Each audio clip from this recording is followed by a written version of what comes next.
Kindly sit down. Salamat po.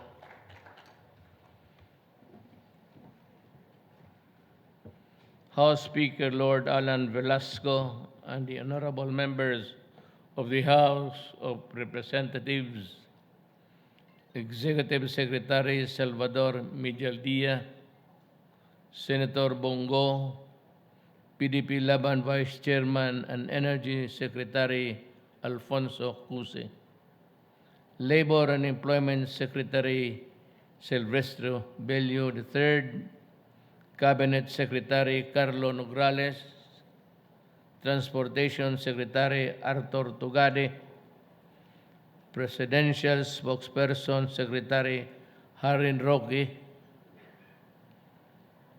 Nawala sila dyan.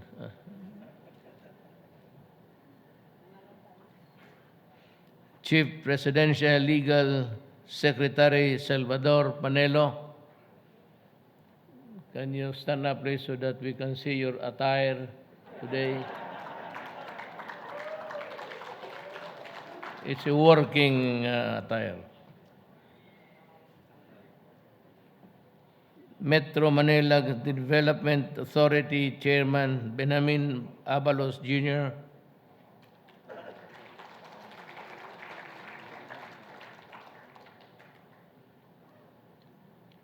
Presidential Assistant for Visayas, Mikey Lloyd Dino, Presidential Advisor for Northern Luzon and PDP-Laban Vice President for International Affairs, Raul Lambino, Presidential Advisor on Political Affairs, Jacinto Paras,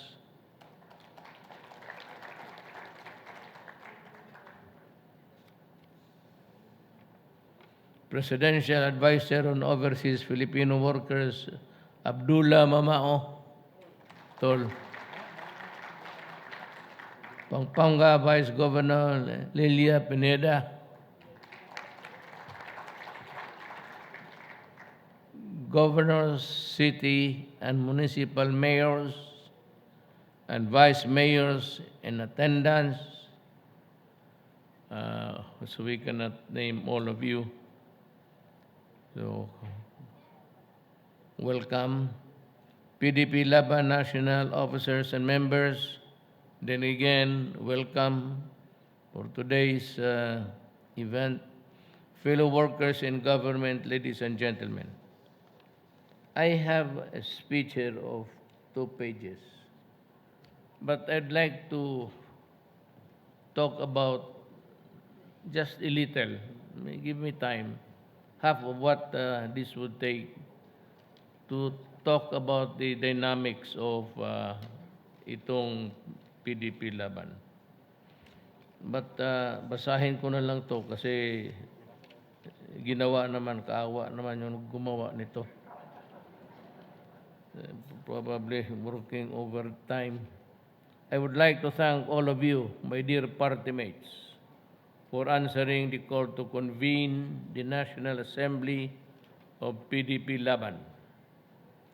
Your presence here sends a clear and resounding message to everyone that our party is as strong as ever and that we are united in further consolidating our ranks until the end of my term and beyond. I forgot to, nakasum lang sila, si Senator Tolentino pati si Senator Bato.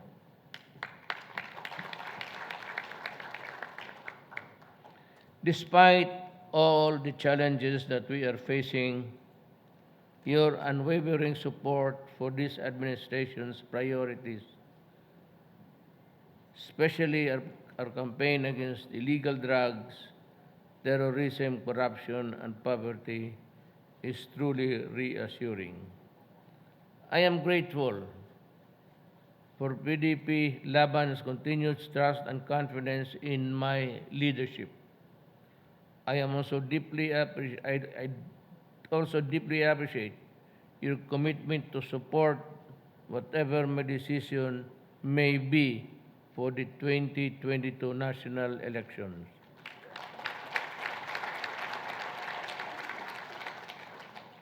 Alam mo itong mga gagagon to, isigway ko na lang. They keep on threatening me with lawsuits and everything. Trillanes and itong si Carpio and his ilk. Panay ang takot sa akin na mademanda ako. Sabi ng batas na kung presidente ka, vice-presidenta ka, may immunity ka. Adi, tatakbo na lang ako ng vice-presidente.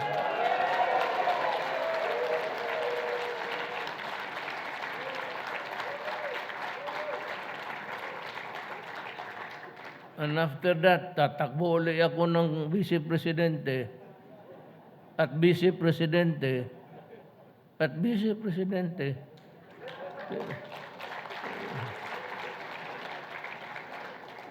Itong mga hole in the head, panay ang takot sa akin. Ito, Trillanes.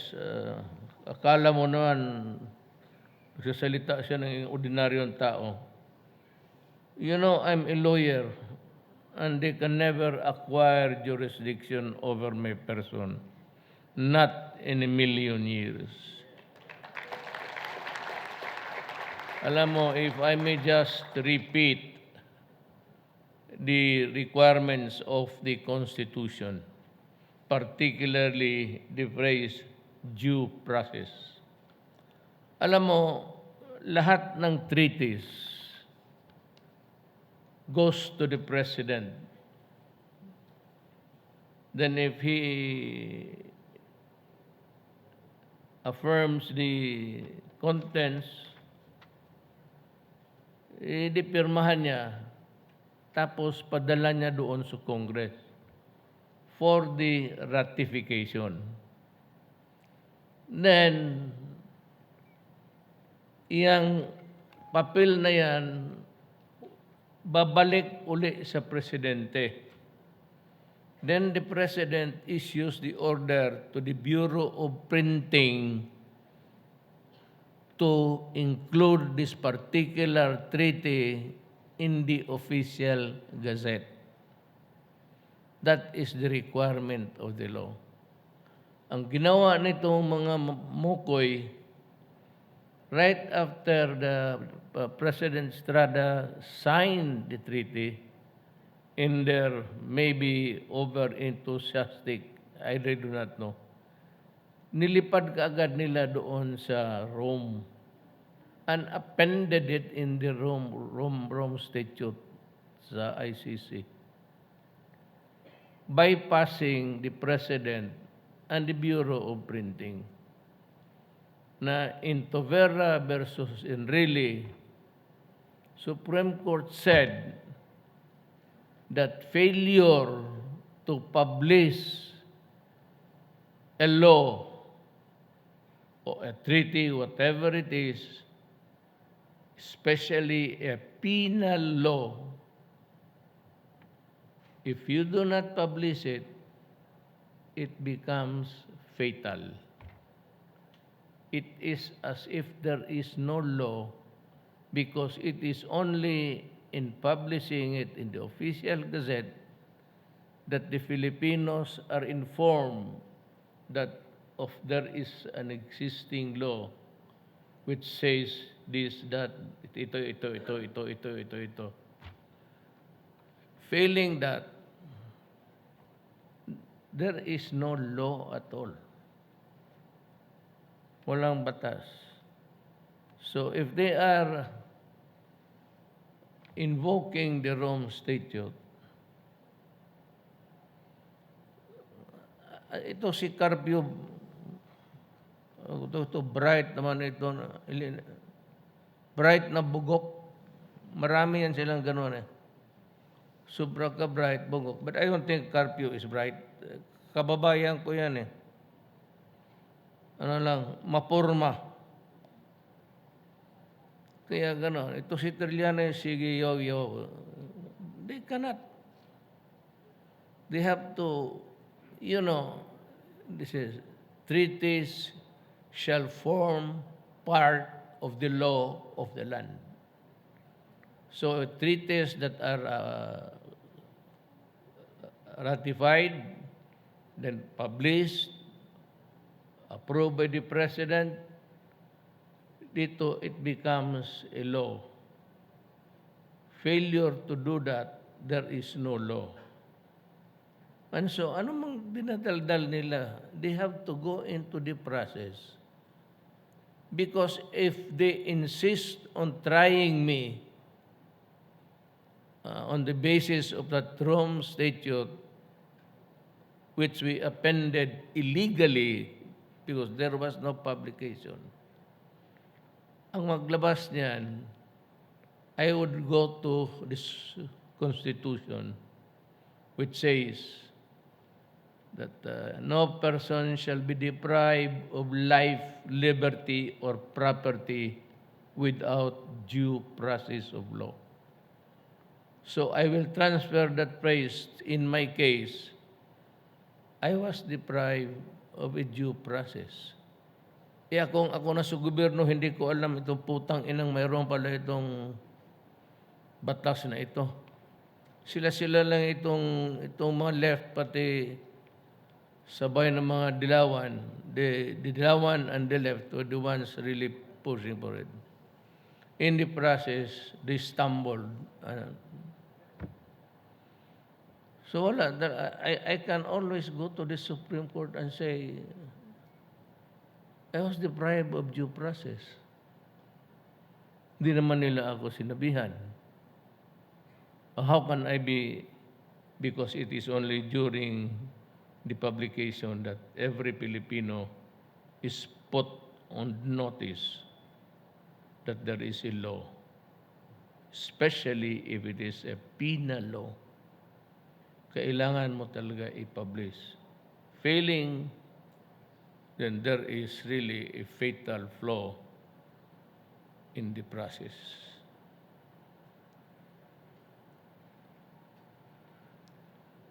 Nawala ako doon ano bang paragraph yun?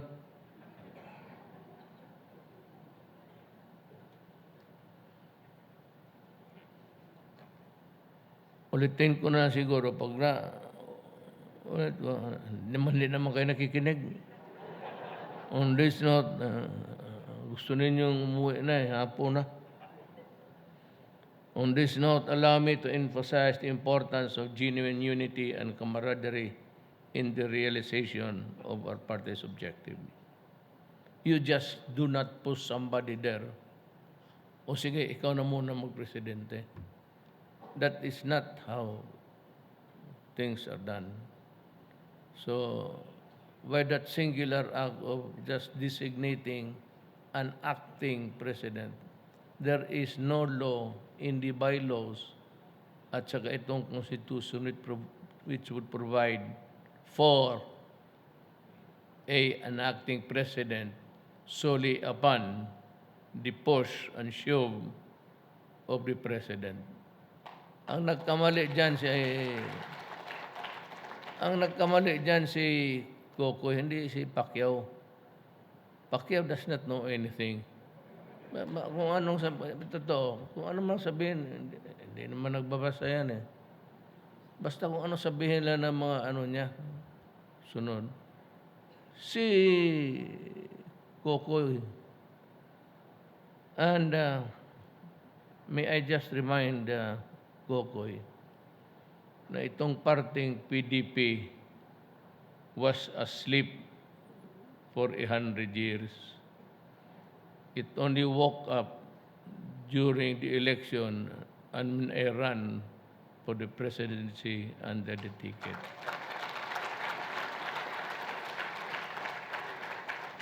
It was a father and son party, period. Wala nang iba. And they are not even recognized in Cagayan de Oro City. Totoo yan. I'm not trying to throw an insult. Pero yan ang totoo talaga. They cannot win. Magtakbo yan ako kay baski barangay captain. Talo yan sa kanila. Wala eh. I'm urging all our party officials and members to remain focused on our mission of uplifting the quality of life of the Filipino people, especially now that we are still grappling with the challenges brought by the COVID-19 pandemic. You know, even I'm sure many, not all, but many, a lot of you were listening to the debates. I would just like to bring your minds back to that eventful days. I never promised many things. Never said itong ano. Ang sabi ko, una, habulin ko itong droga. Kasi marami na itong pinatay na inosente. Pangalawa, itong kriminal. Lahat ng itong mga karnaper, mga babae, binabaril. Sabi ko, papatayan ko ito. Pero wala akong naabutan sa kanila. Gusto kong patayin pero mas malakas tumakbo kay sa akin. So yung police nag-take over. I don't know who the policemen are. Sabi ko, tatapusin ko itong graft and corruption. You know, it takes time to discover a wrongdoing, especially if you are in front of a maze of documents. You would need accountants. Lawyers are not even competent really to sort out all of these things and be reminded of all itong mga circular ng COA. Hindi madadali yan. Pero yung inabot, kagaya noong pastillas, 43 of them were dismissed. Sa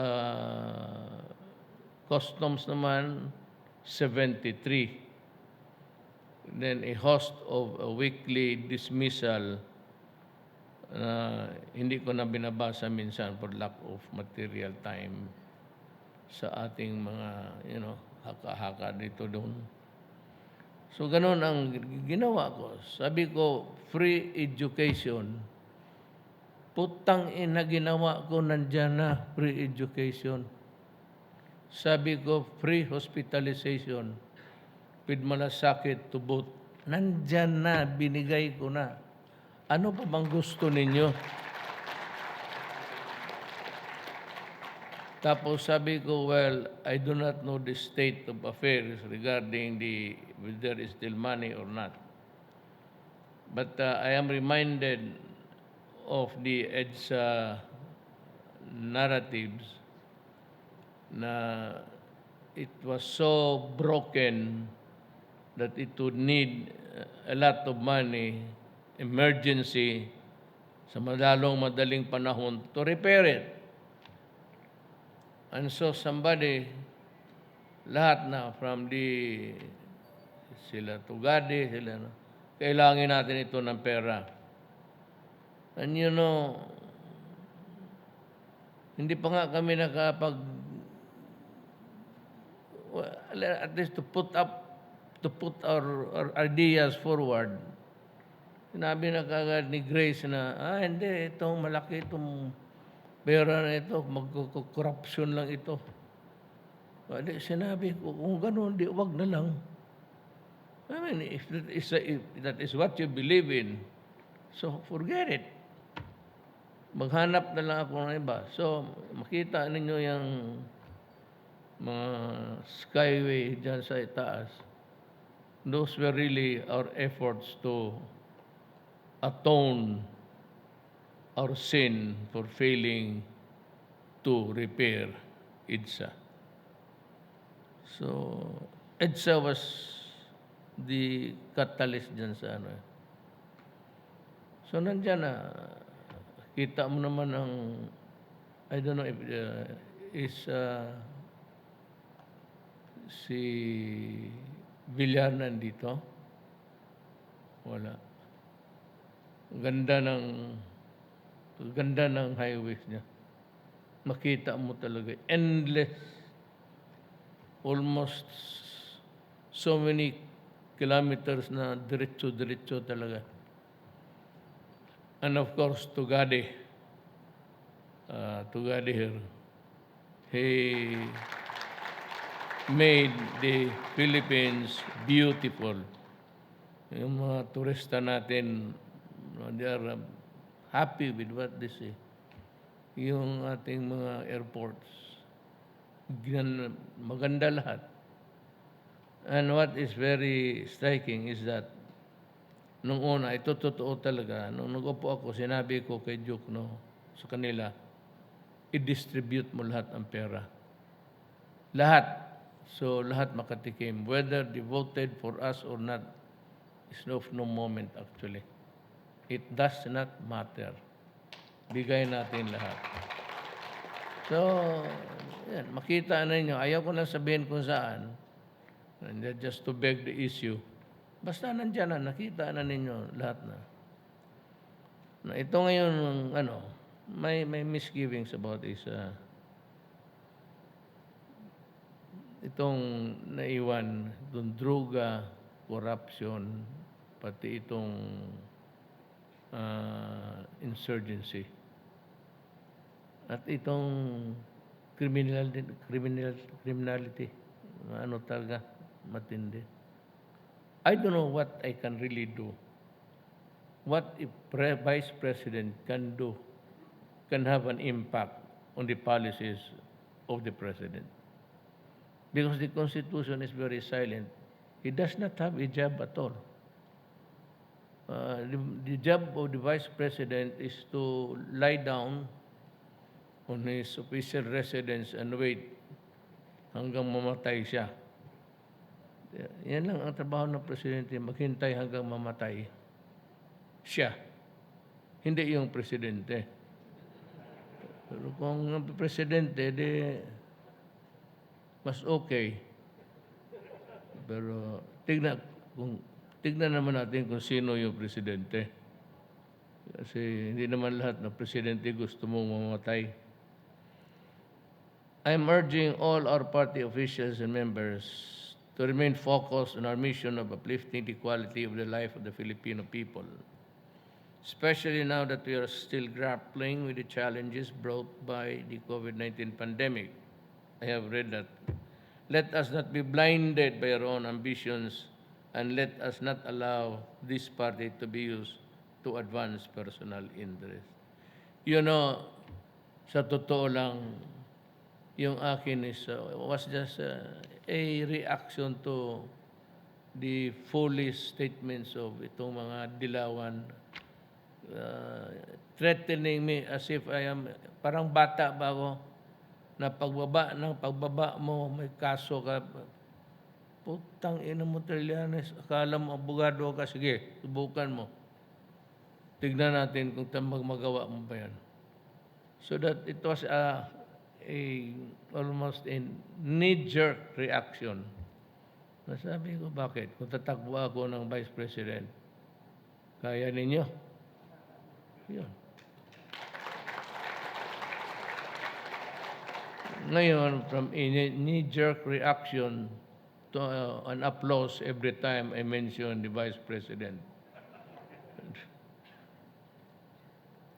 Considering the magnitude of the responsibility that awaits the next batch of the elected officials in 2022 elections, we must remain focused on how to continue the reforms that we have instituted in the last 5 years. Alam mo, itong parte na ito, medyo nabuhayan lang pagka-presidente ko. But now it has grown big. I think it can compete with the other parties, except that meron silang, nandyan si, may yung financer nila, ganon. But if you really try also to be strong, eh, lahat yan, patron ninyo yan. Ang PDP sayang eh. Nandiyan na, malakas, marami. At nandito ako. So we can really make a policy. Those running for election, kakampanya ko kayo. City for city. Yeah. Totoo yan. Kaya yung mga nagtatakbo, I commit to you. Talagang pupunta ako city for city, province for province. Kakampanya ko kayo. Pero tsaka magdala ako ng maraming pera.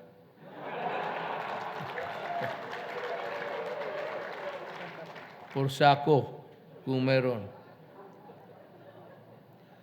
To my dear party mates, let us never lose sight of the founding principles upon which this party was built on. And let us never forget that our end goal is always the improved welfare of the Filipino people. Alam mo to, bakit naka-left? Well, ayaw ko, ilan lang sa atin dito. Art is a billionaire. He was our valedictorian. Pero says that galing siya sa squatters area. Ako, kami, pamilya namin, may grants lang kami sa Davao. Dumaan lang kami ng ganon.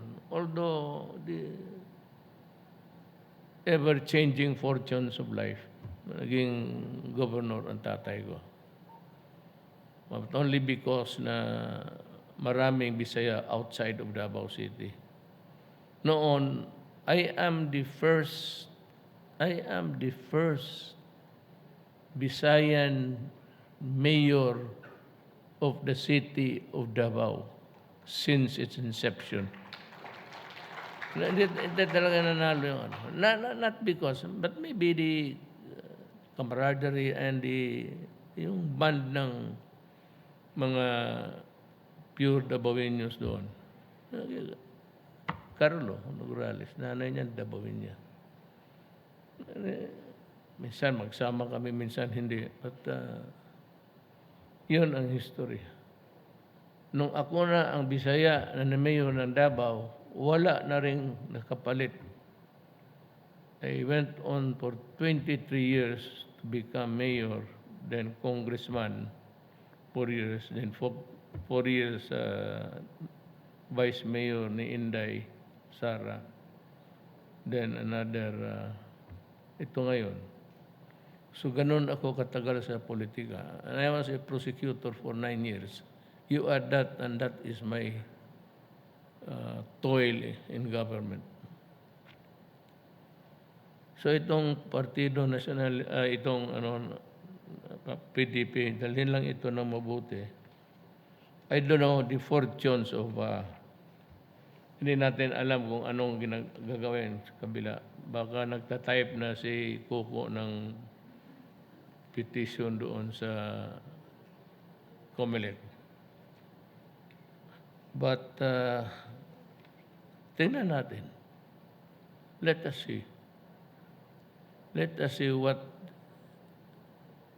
siya yung nag-umpisa ng Rocos. Magsabi ka lang, sige Jay, ikaw na muna dyan. That is not the way how to run a party. Hindi naman bubo yung mga membro. Mas bright sa iyo. Yan lang ang top-notcher na nakita ko na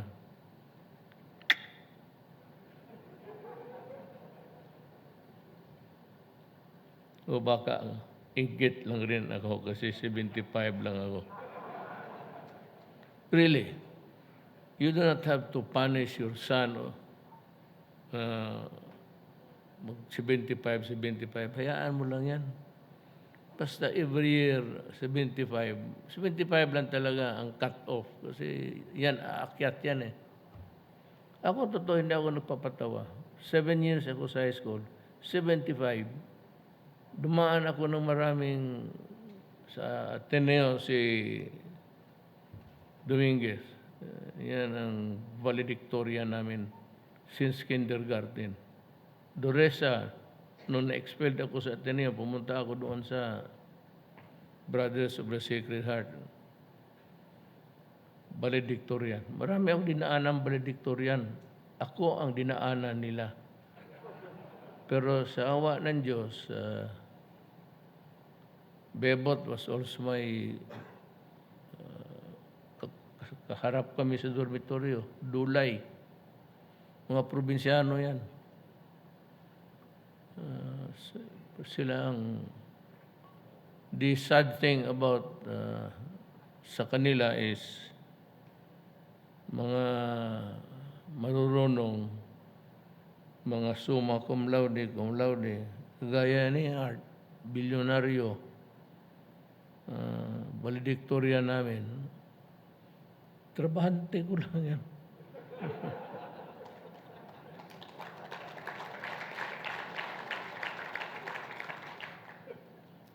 Always keep in mind that it is only through a united front that we can achieve this goal and lead this nation towards lasting progress.